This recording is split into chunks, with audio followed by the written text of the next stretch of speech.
Francisco, Profesor, una pequeña duda.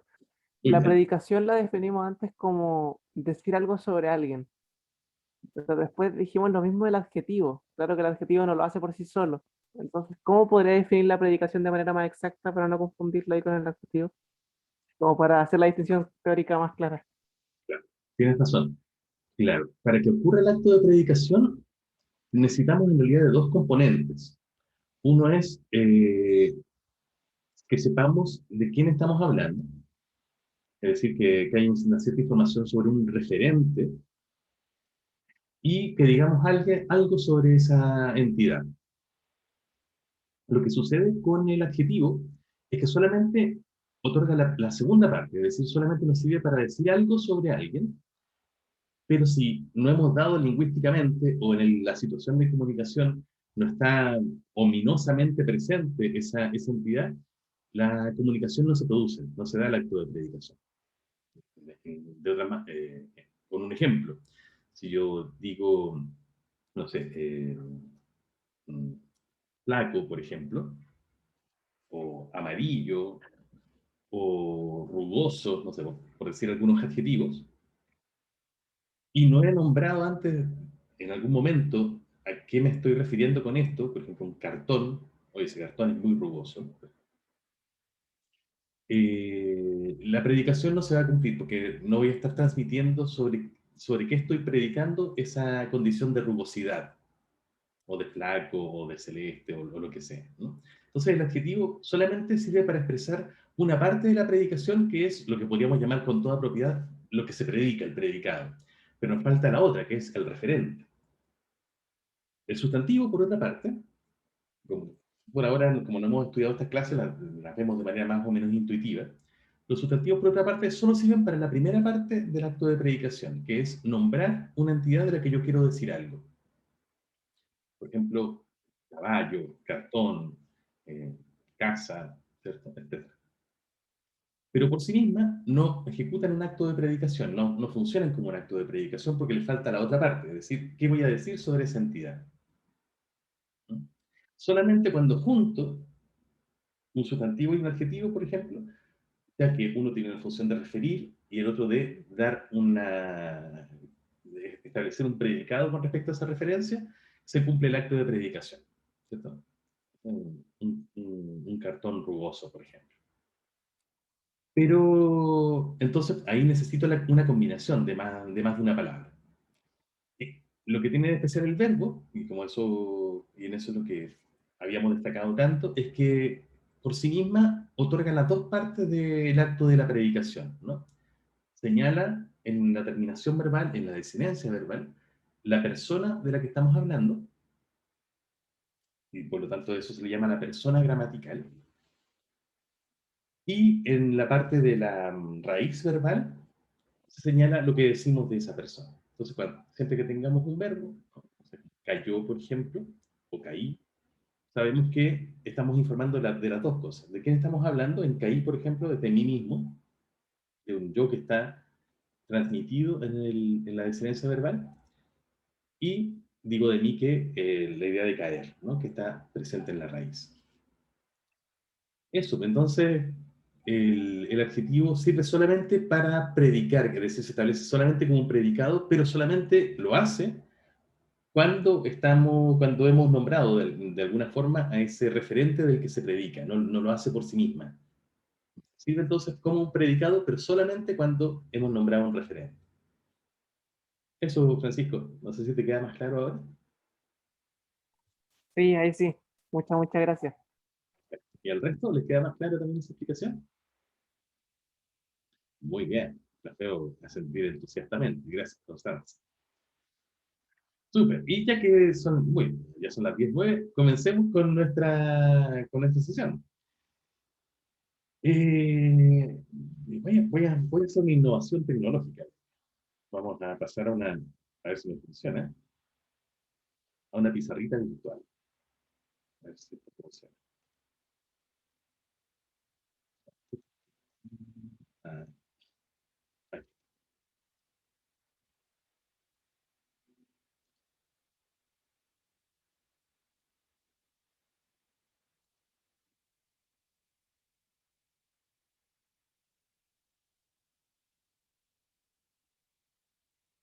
Ah, está mi pizarrita virtual, ¿la ven?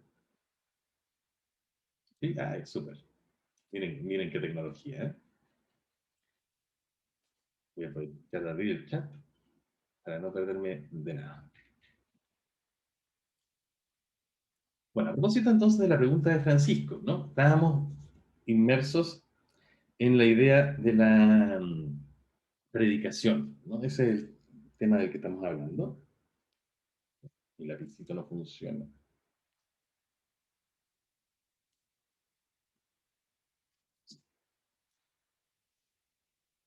De la predicación.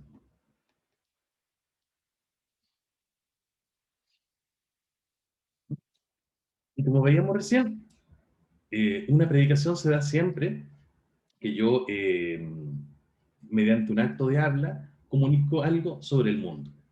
Y eso se puede hacer poniendo en común varias palabras, uniéndolas sintácticamente, eh, pero también, y en esto hemos insistido mucho, hay una palabra en especial que puede hacerlo por sí misma, que es el verbo, ¿no?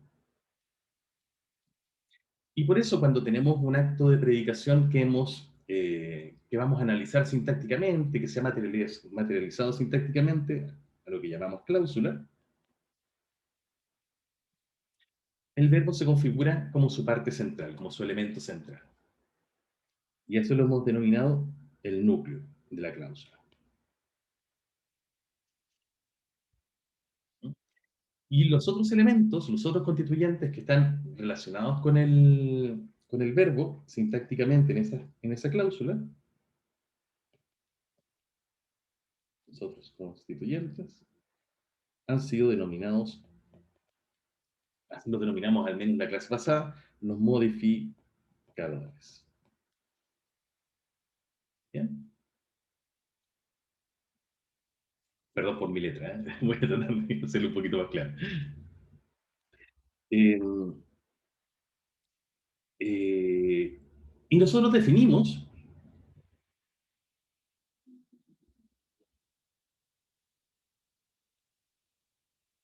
no sé si esto,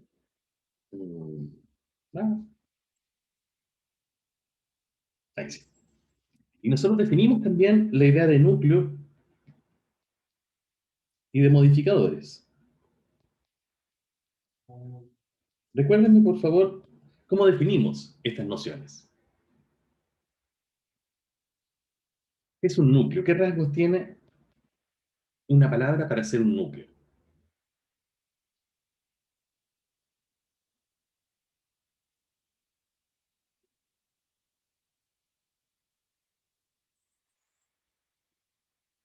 Silencio. Aranza, Aranza nos va a salvar. Cuéntenos, Aranza, ¿qué rasgos tiene un núcleo? Que orienta, es como el guía del conjunto sintáctico. Muy bien, eso desde el punto de vista de la semántica, de la interpretación, ¿no? Orienta, me gusta cómo lo dijiste, al conjunto sintáctico. Muy bien, ese es el primer rango. ¿Te acuerdas también del segundo, Aranza? Y el otro es que rige los accidentes morfológicos de sus modificadores. Muy bien, qué bien dicho. Rige los accidentes morfológicos de sus modificadores. Eso dice ahí, ¿no? Rige los accidentes morfológicos de sus modificadores. Ok, pongamos un ejemplo. Nómbrenme un verbo, por favor, y vamos a ver, y creemos una cláusula a partir de ese verbo.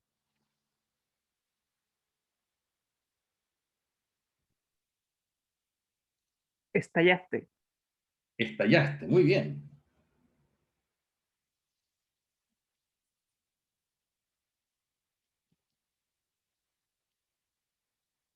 Y este, en efecto, es un verbo, ¿cierto? Porque, a diferencia de lo que nos pasaba en la clase pasada, en que dábamos palabras relacionadas con los verbos, como estallar, ¿cierto? Este sí tiene la conjugación, que es lo que nos muestra justamente que es un verbo propiamente. Ah, Antonio estuvo a punto de ser un infinitivo. Bien, que lo confieses por el chat, Antonio. Muy bien. En Estallaste tenemos, de hecho, una predicación completa, ¿no? Sabemos ya de quién estamos hablando. En este caso, ¿de quién se habla?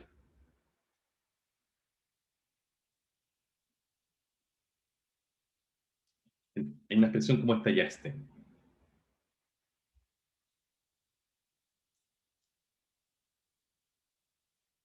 De un tú, por supuesto, ¿cierto? Es decir, del oyente, de quien está oyendo nuestra expresión. Y decimos de esa persona que estuvo involucrada en el proceso de estallar, ¿cierto? Aquí sería muy impropio decir que ejecutó la acción de estallar, sino que más bien estuvo involucrado en este proceso, porque más bien algo que le pasa a alguien, mucho más que alguien, algo que alguien hace en el pasado, ¿no? Y por lo tanto, aquí hay toda una predicación, y como sabemos, la materialización lingüística de un acto de predicación es una cláusula. Lo vamos a formalizar así, ¿eh? Vamos a ponerlo entre estos corchetes y vamos a poner arriba, en el costado izquierdo superior del primer corchete, esta sigla CL para significar que aquí tenemos una cláusula, ¿ok? Solamente una formalidad, pero es como habitualmente se suele hacer para no tener que estarlo expresando más largamente, ¿no? Que vamos a hacer bastante esto. Bueno, en este caso, esta expresión ya es bastante rica, ¿no? En lo que queremos transmitir. De hecho, sería un poco redundante decir, tú estallaste. Pero por supuesto, se puede querer decir algo como eso, quizás en un contexto en que alguien, no sé, está atribuyéndole erróneamente la identidad del estallador, de quien estalló, a otra persona. Me podría decir, no sé, oye, Pedro estalló. No, yo lo podría contestar y hacer un contraste y decir, no, no fue Pedro quien estalló, tú estallaste. En este contexto, por ejemplo, uno podría querer enfatizar esa información de quién es el que estalló, que en principio ya está mencionada en esta desinencia verbal, pero uno puede querer hacerla más explícita y para hacerlo, puedo hacerlo con esta palabra de acá, ¿cierto? Que replica lo que ya está mencionado en la terminación verbal, pero lo hace más enfático, ¿no? Lo muestra con mucha más claridad. Bueno, de hecho, por eso eh, la terminación verbal se dice que tiene la información de persona gramatical, y este tú que yo acabo de poner aquí se le llama un pronombre personal, justamente por eso, porque llevan el mismo tipo de información. Bueno, si yo entonces, en ese contexto, digo una expresión como tú estallaste, aquí también se produciría el acto de predicación, materializado sintácticamente entonces en esta cláusula, y estallaste se configuraría como su núcleo, y el tú, que es el otro constituyente de esta cláusula, como su modificador. Para formalizar que un elemento es el núcleo, le ponemos esa n abajo, rodeada de un círculo, así como un emblema, como de superhéroe, el supernúcleo. Y para indicar que algo es un modificador, simplemente trazamos, perdón, una línea desde el modificador hacia el elemento que está modificando, una flechita. ¿Vale? Me quedó un poco fea la flecha, ¿no? Voy a hacerla ¿vale? Ahí. Una flechita desde el modificador hacia el núcleo, para indicar justamente entonces que está cumpliendo con la función de modificarlo. A esta relación que hay entre un núcleo y un modificador se le llama una relación de subordinación. Esa es la relación sintáctica que se establece entre esos dos elementos. Es una subordinación. Es decir, el núcleo aparece como el elemento más alto jerárquicamente y el modificador como un elemento subordinado a él. Aquí es donde ya empezamos a ver eso de lo que le hablaba al principio de nuestro estudio de la sintaxis, ¿no? La jerarquía. Cuando nosotros organizamos las palabras sintácticamente en nuestra mente, para comunicarlas, claro, no las decimos de manera plana, sino que establecemos jerarquías entre ellas. Algunas son núcleas, o núcleos de las otras, y las otras son modificadores de ellas. En este caso, entonces, estallaste es el núcleo y tú es el modificador. ¿Ya? Bueno, ¿por qué decimos que estallaste es un núcleo y el tú es un modificador?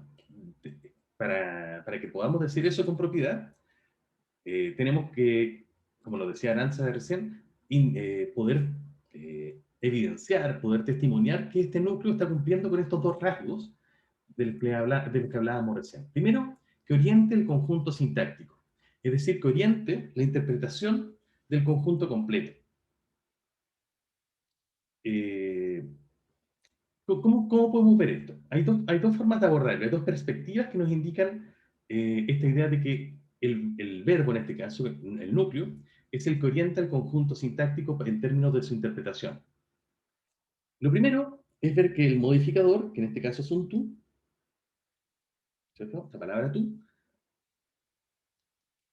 en este caso designa al que podríamos llamar informalmente al estallador, o estallado, ¿no? Es decir, a quien estalla, quien sufre ese evento de estallar, ¿cierto? Todos de acuerdo, ¿no? El tú, en este caso, del tú estallaste, el que estalla, no lo interpretamos como otro tipo, no es otro el papel que cumple, sino el del estallador.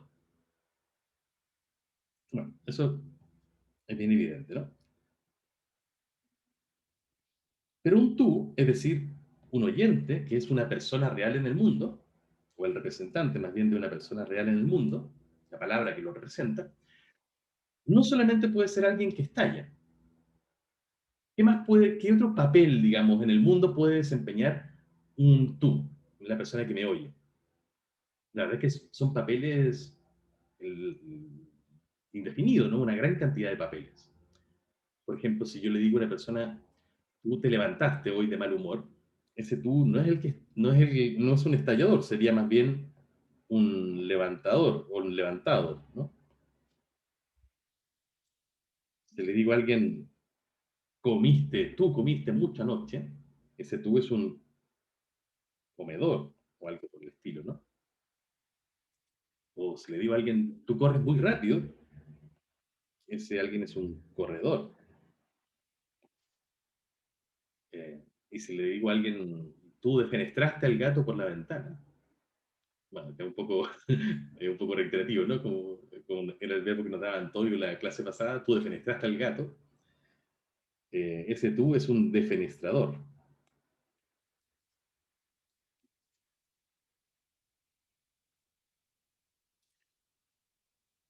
Entonces, bueno, y podríamos seguir, ¿no? Por supuesto, muchísimo. Esto pasa porque una persona como un tú, en realidad puede asumir una gran cantidad, una infinidad de papeles, dependiendo de lo... y de qué depende, ¿no? Que asuma cada uno de estos papeles. Que el tú sea un levantado, alguien que se levanta, digamos, por la mañana, un comedor, un corredor o un defenestrador. Depende de lo que el verbo le diga que es el papel que va a desempeñar en esa cláusula en particular.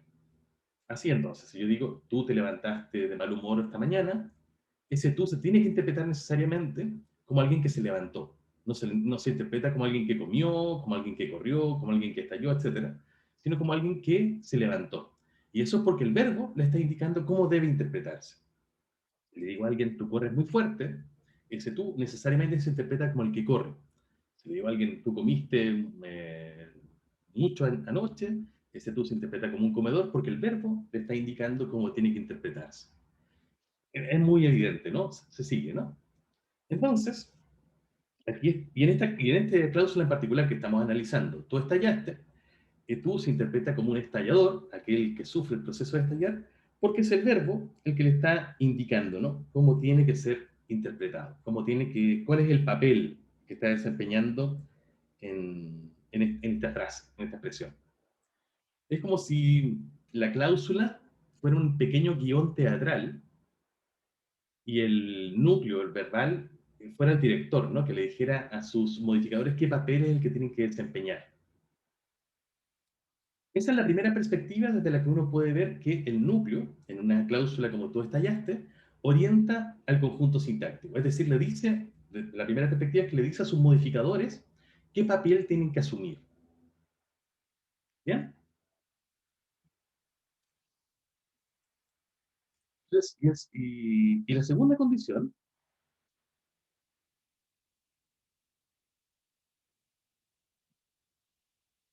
es que rige los accidentes. Perdón. Y la segunda perspectiva, todavía en el primer rango de corriente del conjunto sintáctico, es que la cláusula, tú estallaste, está representando un evento en el mundo. Está dando cuenta de algo que ha pasado en el mundo, ya sea este mundo real o un mundo posible. Y dentro de las palabras que hay en esta cláusula, en tu estallaste, la que mejor representa a todo el evento es justamente estallaste. Porque contiene en sí misma, y esto ya hemos insistido mucho, tanto la idea de lo que pasó, o de lo que alguien hizo, como ese alguien a quien le pasó o lo que alguien hizo. Entonces, desde estas dos perspectivas, podemos responder a este primer rasgo, de que el núcleo es el que orienta al conjunto sintáctico. Le dice a sus modificadores cómo tienen que ser interpretados, qué papel tienen que desempeñar, y además es el mejor representante de lo que hace la cláusula por entero. Entre todo esto en términos semánticos, ¿bien? ¿Vamos bien? ¿Voy muy abstracto todo esto o vamos bien? Bien, súper. Todo esto en relación con el primer rango de un núcleo. Pasemos ahora al segundo. Es un poco más complicado de entender quizás, pero vamos a hacer el intento. Eh, la idea aquí es que el núcleo, desde un punto de vista formal, aparte de los semánticos que ya hemos revisado, rige los accidentes morfológicos de sus modificadores. Eso quiere decir que el núcleo le ordena a su modificador la forma morfológica que tiene que adoptar. Esto yo creo que puede ser inmediatamente claro si pensamos que tú, este pronombre personal, esa forma no es la única forma que puede adoptar.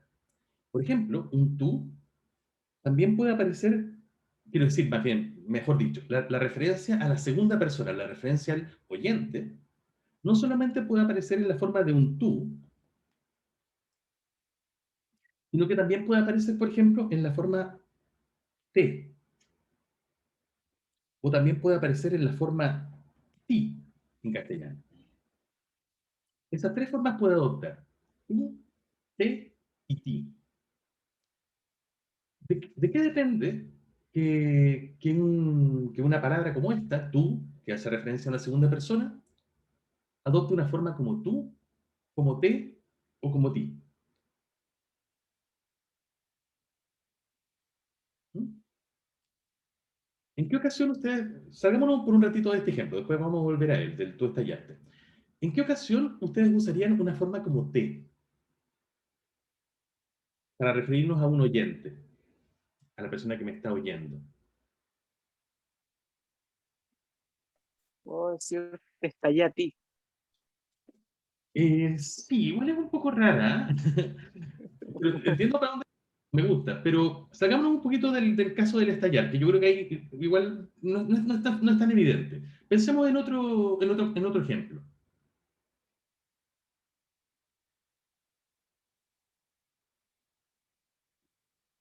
Solamente para hacerlo más claro, porque yo creo que estás apuntando bien a lo que vamos con tu ejemplo, Francisco. Ah, pero en el chat hay, ¿Perdón? en el chat hay ejemplos. Uy, perdón. Ay, qué tonto. Ya, ya, ya. Este me gustó. Te llamé.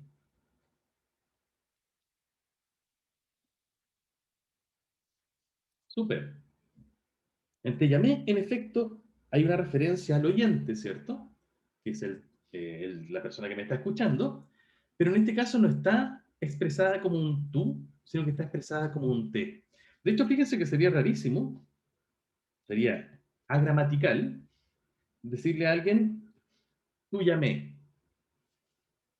Eso sería agramatical y por lo tanto lo marcaríamos ahí con un asterisco, ¿no? Eso nadie lo diría, eh, ninguna persona lo diría, ningún hablante nativo del castellano diría tú llamé. Eso lo podría decir quizás una persona de habla extranjera, ¿no? Que está aprendiendo como segunda lengua el castellano y que por lo tanto no tiene todavía todos los conocimientos que tiene un hablante nativo, podría decir algo como esto, pero no un hablante del español normal.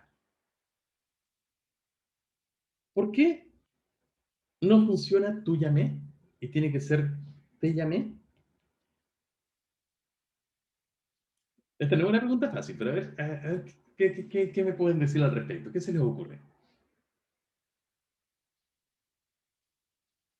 Quizá porque el tú es como una apelación directa al otro y el te es algo que yo le hice al otro, como algo así. Me gusta lo que estás diciendo, Constanza. Sobre todo esa segunda parte. ¿La repites?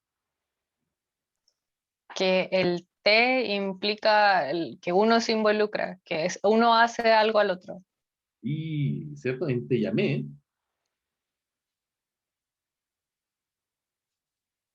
lo dice muy bien Constanza. Hay necesariamente involucrado también a un yo, aunque no lo hayamos expresado. Pero podemos expresarlo, te llamé yo. Pero ¿por qué? Volvamos un poquito atrás. ¿Por qué yo también podría decir simplemente te llamé y no decir te llamé yo? ¿Por qué no es indispensable poner ese yo?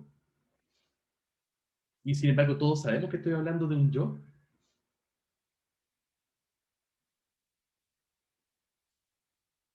Porque ya está dentro del te.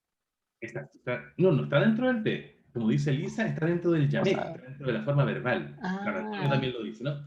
Que eso significa lo que está poniendo Antonio en el chat, que llamé está conjugado en primera persona, quiere decir que está justamente puesto el verbo de la manera en que está involucrada la primera persona, es decir, el yo.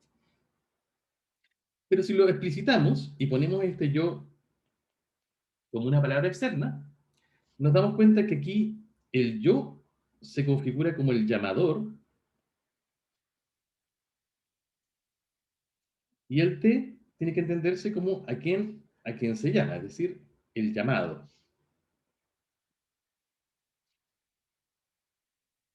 ¿Cómo sabemos esto? Porque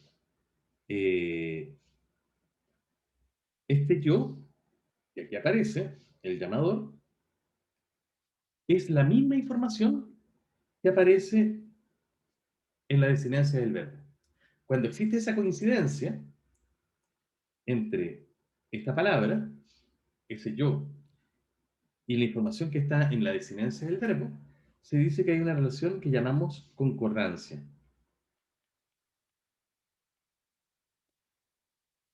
Concordancia. Vamos a volver sobre esto más adelante, así que no, solamente es para no saltarnos ese punto.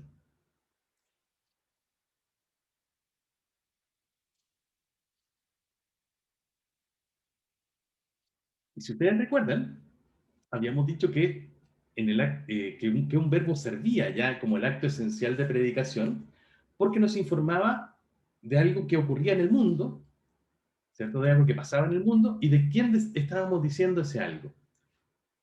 Y en este caso, lo estamos diciendo de esa primera persona que está presente ya en la desinencia verbal, pero que yo puedo también expresar redundantemente, pero quizás de manera más clara, con un yo.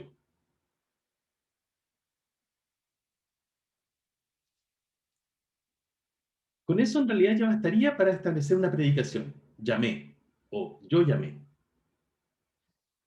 Pero yo puedo querer poner en un segundo lugar, no como alguien a quien, no como aquel de quien estoy expresando, que fue el llamador, no aquel que estoy predicando el acto de llamar, sino que simplemente como otra entidad involucrada en el acto de llamar, a un tú. Y para indicar que acá yo no estoy señalando a esa segunda persona, al oyente, como aquel que fue el llamador, sino que fue el llamado, lo pongo en esta forma te en vez de la forma tú. Para que esto quede más claro, después de todo este ejercicio. Si yo hago una alusión a un oyente con la palabra tú, necesariamente ese se va a interpretar como aquel de quien estoy diciendo algo en el verbo. Tú llamaste, tú corriste, tú saltaste, tú miraste, etcétera. Porque en todos los casos, este tú va a ser coincidente con la información que está expresada también en la desinencia verbal, en la terminación verbal. Es decir, se va a dar ese acto que llamábamos reciente concordancia. El tú, entonces, siempre va a estar, ¿cómo decirlo? Reflejado, ¿no? En la terminación verbal, y ambas van a estar dando la información de una segunda persona, de un oyente. En cambio, el te es una alusión también al oyente, a una segunda persona, pero que necesariamente no es aquella de la que yo estoy predicando el verbo. Entonces no puede haber ahí una relación de concordancia. Por eso si yo digo, te, no sé,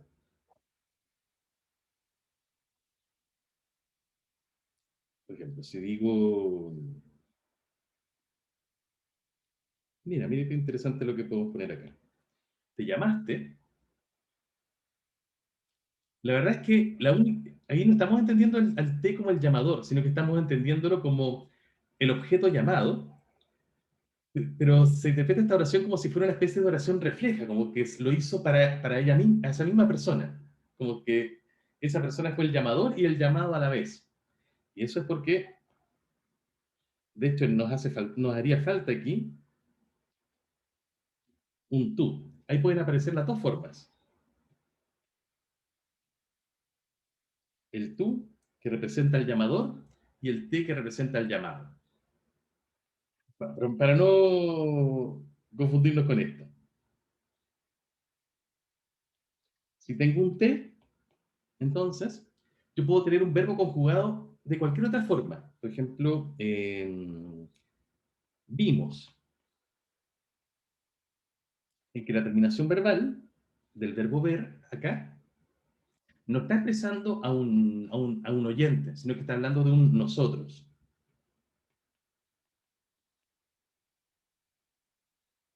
En otras palabras, cuando un pronombre como este, cuando una palabra como esta adopta la forma te, nos está mostrando que se tiene que entender no como aquel del que se está predicando primariamente el verbo, ver en este caso, sino que se tiene que ver como una especie de objeto, típicamente, aunque esto es muy amplio, como quien es afectado por el verbo. No de quien se dice que el verbo hizo algo, ¿no? O está primariamente involucrado, sino más bien como el que está afectado por ese evento del que el verbo nos está describiendo. Así es entonces que aparece la forma T, para hacer bien el esquema. Tú aparecía entonces para indicar que esta persona representada por el tú, el oyente, en relación con un verbo, era el primer involucrado. Y si tenemos un verbo que indica una acción, por ejemplo, como correr, en corres, el tú es en este caso el que corre, ¿no? El que desempeña la acción. O lo mismo, no sé, en tú miras, por ejemplo, aunque este ya no es tan activo, pero igual es el mirador, ¿no? Quien está mirando. Si tengo esa misma palabra expresada morfológicamente como un T, ya ese T no señala al corredor o al mirador, sino que podría aparecer como el objeto que fue mirado. Te miré. O el objeto que fue llamado. Te llamé. O el objeto que fue, no sé, admirado. Te admiré. Te admiro, por ejemplo. En otras palabras, va a adoptar una forma u otra dependiendo de la relación que establezca con el verbo.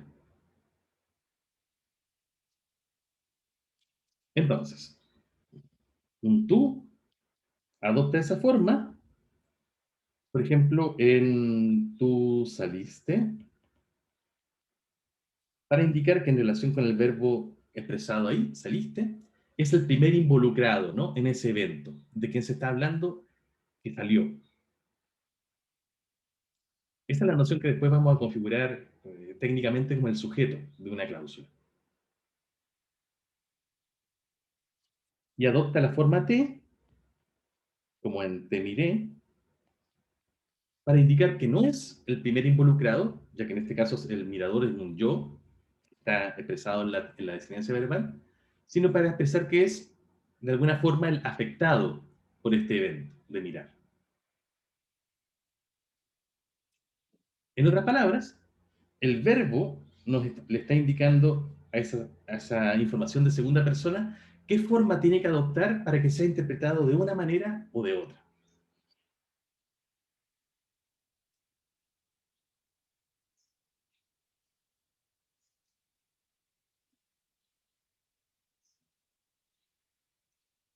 Muy bien. Entonces, volviendo a nuestro ejemplo de hace un ratito. En la cláusula, tú estallaste, entonces este tú es un modificador con respecto al núcleo estallaste. Ya habíamos dicho que semánticamente lo era, porque estallaste le ordena al tú que tiene que interpretarse como aquel que estalla, y además porque es el que mejor representa el evento completo que esta cláusula nos informa como un acto de predicación, pero además es porque el tú adopta esa forma, ya que es el verbo el que le está diciendo que adopte esa forma para que se entienda como el primer involucrado en el evento de estallar. En otras palabras, es lo que conoceremos después como su sujeto. Bueno, esto se puede hacer evidente, Profe, ¿no? Perdón, sí, sí. ¿podría repetir de nuevo lo último que dijo? Por Sí. favor. Les decía que acá el tú adopta esta forma y no otras formas alternativas que podrían haber sido te o incluso otra que vamos a ver en un momento, que es ti, en que las tres sirven para representar a un oyente, a lo que llamamos la segunda persona gramatical, pero aquí adopta la forma tú y no alguna de las otras formas alternativas, porque el verbo lo obliga a adoptar esa forma para que se entienda que es el estallador, que es el primer involucrado en ese evento del que estamos hablando. Si este pronombre, el tú, esta referencia que hacemos a la segunda persona, adoptara cualquier otra forma, por ejemplo, te o la forma ti, la cláusula dejaría de existir gramaticalmente, sería una expresión agramatical, porque no está siguiendo la regla, ¿no? De que el verbo, el núcleo aquí, no está adoptando la forma que el núcleo le está obligando a que adopte. Y esa forma tiene que ser necesariamente tú. ¿Mejor, Antonio? Ya, ahí Y entendí. a eso nos referíamos con la idea de, con este segundo rasgo al que Aranza hacía alusión hace un ratito, ¿no? De que el núcleo le ordena, ¿no? A sus modificadores las condiciones morfológicas, ¿cómo dijo muy bien Aranza hace un rato? Eh, ¿Cierto? Que rige los accidentes morfológicos de sus modificadores. En este caso, lo que decíamos es que estallaste le ordena a tú, uy, perdón, ah, me cambié de aplicación. El tú le ordena, digo, el verbo estallaste le ordena al tú, a la referencia a la segunda persona, de qué manera tiene que aparecer. Por eso, enseguida, Juan Pablo, por eso, como hay una especie de orden del verbo del núcleo verbal hacia esta palabra, hablamos aquí de una rección, ¿no? Porque rige, ¿no? Ordena. el verbo, el núcleo verbal, a su modificador, la forma que tiene que adoptar. Y esto se le llama típicamente una reacción verbal. Juan Pablo. Hola, profe. Es que me entró la duda si en algunos casos sería redundante decir tú te saliste, por ejemplo. Porque no es lo mismo si digo tú te saliste que tú te estallaste. Como que ahí no queda bien. Eh, sí, ese es un caso interesante porque, claro, tiene que ver con algo que no vamos a ver todavía, porque tenemos que ver algunas cosas más fundamentales aún, que son los llamados verbos pronominales. Es decir, que hay ciertos verbos que dentro de su conjugación llevan adoptado un pronombre y eso le da un sentido u otro. Quiero decir que acá en el ejemplo que tú nos estás dando, el verbo salir no es exactamente lo mismo que el verbo salirse. Hay otros ejemplos más claros todavía de verbos pronominales. Por ejemplo, el verbo desmayarse es un infinitivo, por supuesto, porque estoy aluciendo estoy haciendo alusión a la forma del verbo. El verbo desmayarse no puede existir sin ese pronombre se que aparece al final. De hecho, cada vez que lo conjugamos y hacemos de él un verbo real, aparece representado, por ejemplo, en me desmayé, te desmayaste, nos desmayamos, etc. Y sin ese pronombre, de hecho, no puede aparecer. Es gramatical en castellano decir desmayé. Yo no puedo decir yo desmayé o nosotros desmayamos, ¿no? Tiene que ser siempre yo me desmayé, nosotros nos desmayamos. Entonces, es un caso más o menos parecido a lo que aparece en este ejemplo que tú nos ponías de te saliste. En este caso, ese te aparece no porque esté representando a alguien afectado por el evento de salir, de hecho ahí en salir no hay ningún afectado, es simplemente alguien que sale, sino más bien porque el verbo salirse es un poco distinto al verbo salir. ¿Mm? Es una modificación muy sutil, de hecho no la tengo yo tan clara, tendría que estudiarlo un poco más, pero me parece que es un poco parecido a lo que pasa entre el verbo morir y morirse también, o entre terminar y terminarse. Entre salir y salirse, salir es un acto más bien neutral, pero salirse implica como un abandono definitivo de un lugar, ¿no? De hecho, por eso una persona dice, Pedro salió de la reunión, y si digo Pedro se salió de la reunión es como ya no vuelve, ¿no?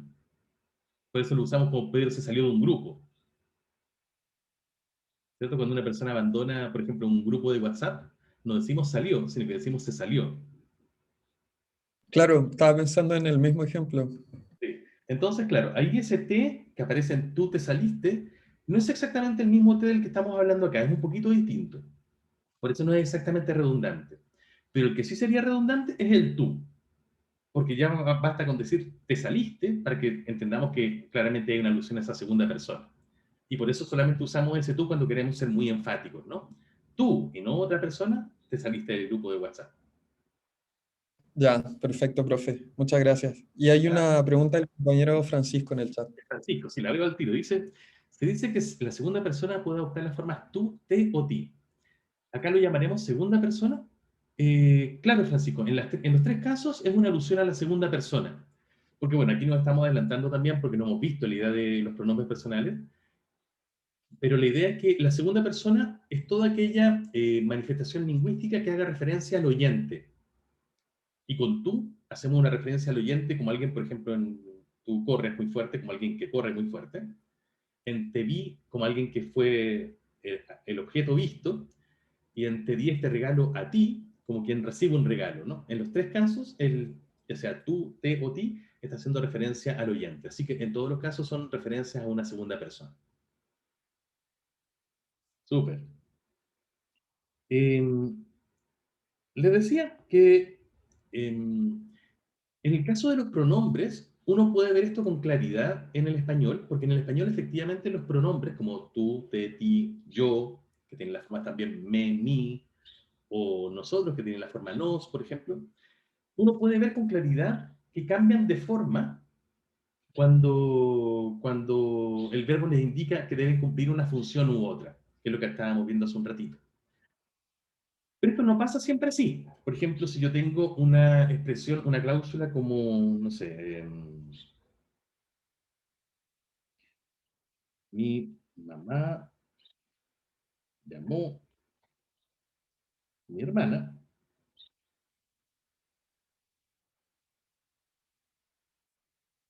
¿no? ¿Cierto? Que también tendríamos una cláusula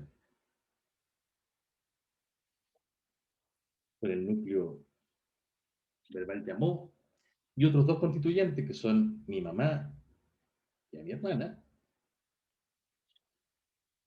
Bueno, en esta cláusula, igualmente el núcleo es el verbo llamó y lo podemos ver por el primero de los rasgos, ¿no? Que orienta interpretativamente el conjunto entero. Llamó es quien le indica a la mamá que tiene que entenderse como la llamadora, que adopta ese papel, y a la hermana como la llamada.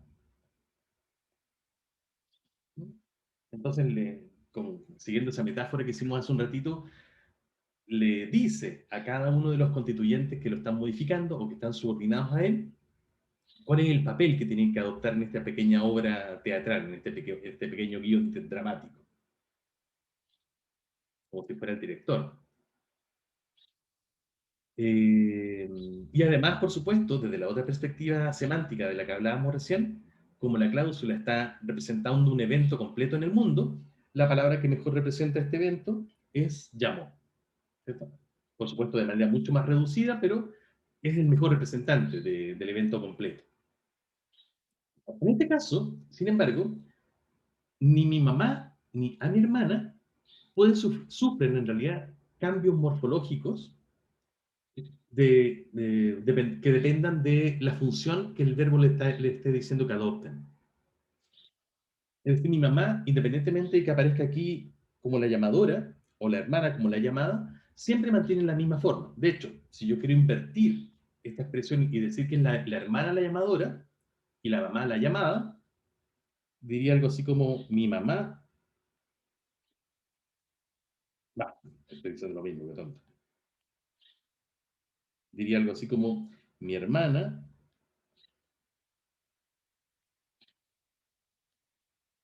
llamó a mi mamá. Y en este caso, esta sería otra cláusula distinta, por supuesto, que está hablando de otra cosa en el mundo, aunque igualmente el núcleo seguiría siendo el verbo llamó y tendría estos dos modificadores.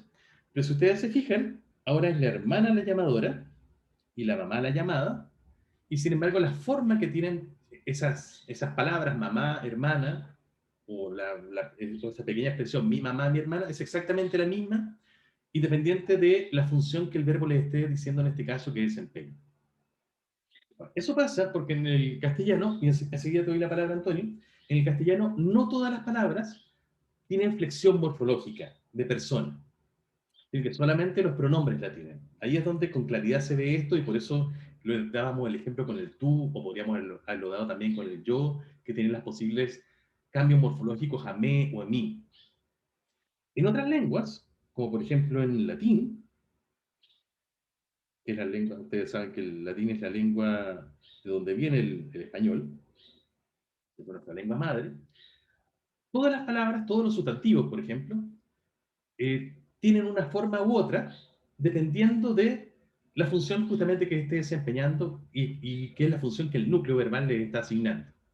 Por ejemplo, una frase de estas como refranes latinos,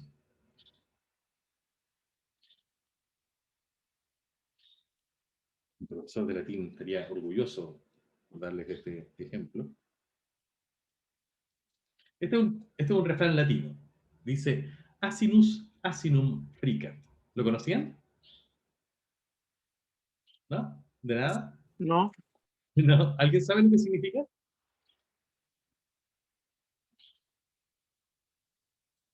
Bueno, este es un refrán bien útil. Significa literalmente, un asno frota a otro asno.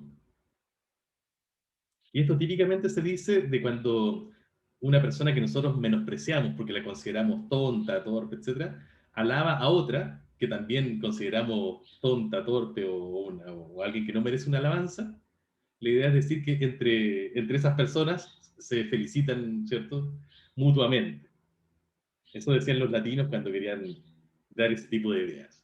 En otras palabras, los asnos se frotan entre ellos. Astinus, astinum frica. Bueno, ¿por qué les traigo este ejemplo a colación? Aparte de lo divertido del refrán. Porque acá la palabra asinus, que es, bueno, que es la que dio luego en español la palabra asno, ¿cierto? Que equivalente a un burro, ¿cierto? Puede aparecer como asinus o asinum, pero es la misma palabra. Las dos hacen referencia a este animal, al asno. Y adoptan una forma, asinus, o la otra, asinum, dependiendo de la función que están desempeñando en esta expresión, que depende, por supuesto, de lo que el verbo le está diciendo que sea la función que desempeñen. Aquí, asinus, la primera, es el frotador, de que fricat significa frotar, y el asinum es el asno frotado. Por eso en latín se dice que es una lengua que tiene declinaciones, ¿no? Porque cada una de las palabras, por ejemplo, sustantivos, adjetivos, se declinan, cambian su forma de acuerdo con la función que están desempeñando. En castellano, nosotros en el paso del latín al castellano perdimos todas las declinaciones en los sustantivos y en los adjetivos, pero las mantuvimos en los pronombres personales. Y es por eso que en el caso del tú, ¿cierto? De que ya hablamos bastante, que puede cambiar a te o ti, es el mismo caso que en el latín. Pero en el caso de cuando ya tenemos sustantivos como mamá, hermana, por ejemplo, o pequeñas frases en las que estos sustantivos aparecen, ahí la reacción morfológica no se transparenta porque la palabra en sí no puede cambiar. Entonces, en estos casos, que bueno, lamentablemente son los más frecuentes, solamente nos podemos guiar por el primero de los rasgos. Entonces tendríamos que hacer una ligera modificación a lo que Arantxa nos dijo hace un momento, de que orienta el conjunto sintáctico de una manera interpretativa, que es el primer rasgo, que ese se cumple siempre, pero tenemos que modificar el segundo, que dice que el núcleo rige los accidentes morfológicos de sus modificadores. Bueno, cuando los modificadores pueden mostrar esa modificación realmente, ese cambio. Solamente en esos casos, que en castellano en realidad están reducidos solamente a los pronombres personales. En todos los otros, en realidad, esto no se transparenta, no se ve claramente, así que nos tenemos que guiar más bien por el primero de estos rasgos, la orientación interpretativa del conjunto sintáctico. ¿Bien? Antonio, tenías hace un ratito una pregunta. Sí, y se convirtieron en dos. ¿Podría poner la lámina del ejemplo de mi hermana llamó a mi mamá, por favor? Ahí está.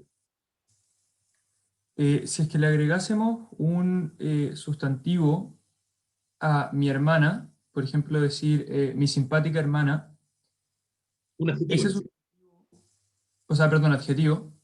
¿Mm?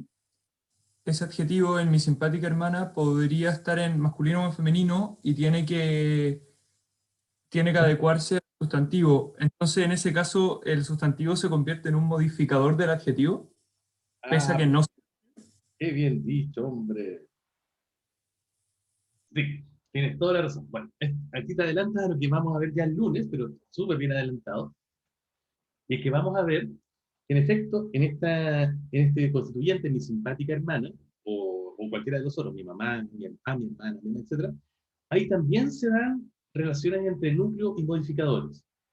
Y en este caso, en mi simpática hermana, que es el ejemplo que tú diste, el núcleo es hermano, por dos razones. Primero, porque es la palabra que mejor representa al referente completo, que es el llamador en esta cláusula, ¿cierto? Y además, por el segundo rasgo, ¿no? Porque le orienta las modificaciones de bueno, justamente, las modificaciones formales de sus modificadores. Simpática, como tú muy bien dices, también podría haber sido simpático, o en estos tiempos actuales de inquietud lingüística, simpátique, ¿cierto? Y eso va a depender del rasgo de masculino o femenino que es un rasgo morfológico que tiene la palabra hermana. Adopta entonces aquí el rasgo simpática, que también es femenino, para estar en concordancia también con hermano. Y también pasa lo mismo con mí. que si bien no tiene rasgos de femenino o masculino, sí tiene un rasgo de número. Y aquí mi adopta la forma singular en vez de la plural mis, justamente porque hermana también está en singular en vez de estar en plural. Entonces, bueno, tú te adelantas muy bien, Francisco. En otros casos, y esto ya lo vamos a ver el lunes, no solamente la cláusula tiene un núcleo y modificadores, sino que también otros constituyentes tienen esa estructura interna de núcleo y modificadores en que también operan estos mismos rasgos.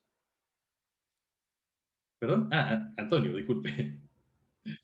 No hay problema. Y la otra pregunta ya es de curiosidad, que yo tuve latín en el colegio y no aprendí mucho, pero me acuerdo que las palabras tenían un modo y quería saber en qué modo está el segundo asno. No es un modo exactamente, eso es lo que técnicamente se llama un caso. Eso era. Por eso, no me acuerdo mucho. El primer sinus, que es el que representa, digamos, al frotador, está en lo que se llama el modo nominativo, que sería el equivalente a la forma Q, por ejemplo, del castellano. Y el segundo, el asinum de acá, está en el que llamamos el caso acusativo. Y sería equivalente a la forma T del castellano. Entonces, de hecho, nosotros no podemos decir esto mismo en castellano, ¿no? Pero sí podríamos decir, tú te frotas. Y ahí sí tendríamos algo más o menos parecido, ¿no? En que el primer tú estaría representando al frotador, el segundo tú estaría representando al frotado, y como los dos están apuntando al oyente, la única interpretación posible es que, que sea una especie de acción refleja, ¿no? Que uno hace eso afectándose a uno mismo. ¿Bien, Antonio? Sí, sí. Debería haber pescado más mis clases de latín del colegio, pero entendí. Gracias. No te preocupes, que acá las vas a tener que refrescar. Bien, chicos.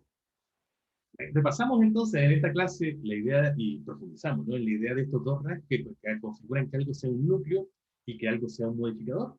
Y en la próxima, como ya nos lo adelantaba muy bien Antonio, vamos a meternos en cómo otras constituyentes, no solamente una cláusula, sino constituyentes más pequeños de las cláusulas, también tienen esta configuración de núcleo y modificador. Pero eso el próximo lunes. Valentina, sí, qué bueno que lo recuerdas. Hoy, ayudantía. ¿A qué hora, Vale? A las 16. En esta misma hora, digo, en este mismo canal de Zoom. Nos vemos. Y por mi parte hasta el lunes. Que estén súper. Cuídense. Chao, Chao, gracias. Chao, esté profe, bien. que esté bien. Gracias, profe, gracias. Como siempre, Profe. muchas gracias.